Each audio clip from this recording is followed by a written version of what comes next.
សួស្តីបងអូនហ្នឹងហើយខ្ញុំនាំបងប្អូនមកមើលបរិវេណនៃកន្លែងធ្វើការងារវិញយប់បងប្អូននេះកន្លែង lobby ដែលយើងធ្វើការចឹងអាថ្ងៃនេះម៉ោង1ម៉ោង2អញ្ចឹងយើងបានបិទភ្លើងខ្លះអញ្ចឹងណាដើម្បីយើងជួយសន្សំសំចៃនៅកន្លែងធ្វើការអញ្ចឹងណាបើអត់ភ្លើងច្រើនពេក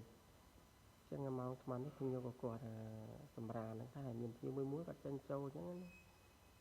ចឹងបងប្អូននេះទស្សនវិជ្ជាតែយើងបង្ហាញនៅពេលរាត្រីឈានចូលចិត្តភ្លើបងប្អូនម៉ោង1ជាងចឹងណាចឹងមកមានតែប៉ុណ្ណឹងបងប្អូននេះការងារ